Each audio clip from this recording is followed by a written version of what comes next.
Siaya Senator James Orengo has called for non-politicization of the constitution amendment process. Orengo claims allegations that some forces are out to hijack the BBI process are baseless, calling upon Kenyans to wait for the joint committee report. He spoke alongside senators who had convened a parliamentary group meeting to determine the fate of Cleophas Malala, who was ejected as deputy minority leader by NASA senators. The debate on whether to amend or not amend the BBI-led constitutional process continues to be a thorny issue among legislators, whose joint committee on the document now has 9 days to table its report.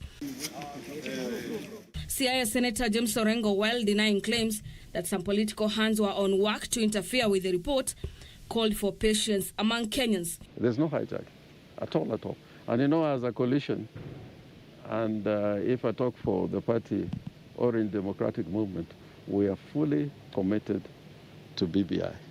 During the NASA parliamentary group meeting, senators voted to eject Kakamega Senator Cleophas Malala as the deputy minority leader.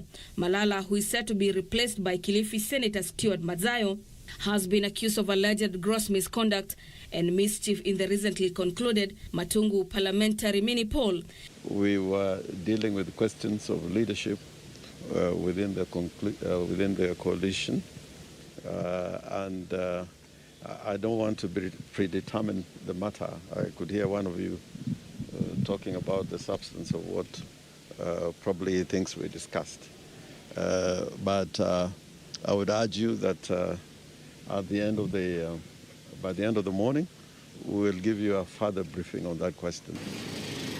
Meanwhile, the Senate has altered its calendar for the 5th session in a move that will see the House sit once a week on Tuesday morning and afternoon sitting. While approving the motion, senators argued that the move was necessitated by an increase in the spread of COVID-19, forcing the House to reduce its sittings. What is a plan with regards to vaccination of the entire population? Kenya can afford to buy the 47 million doses for all Kenyans if we stop some of these programs that are not urgent. They might be necessary, but not urgent as a vaccine. Kuja kuwa na mwelekeo wote katika bunge hili kuhusiana na masuala ya COVID.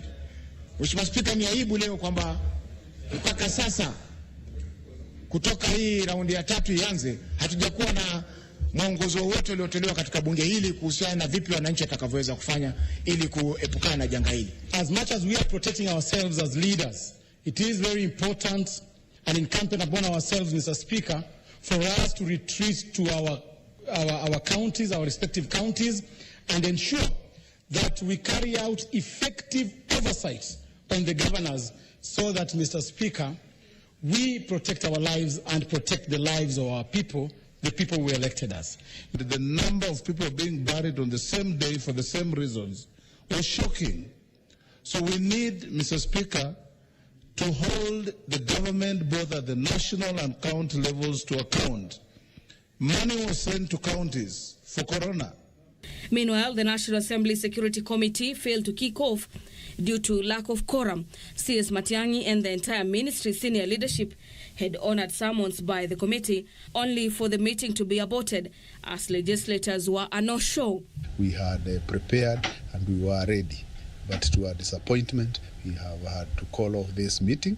We hope that they'll be able to organize themselves better next time so that we are able to satisfy members of parliament who are asking very important questions on behalf. For Channel 1 News, I'm Gladys Mongai.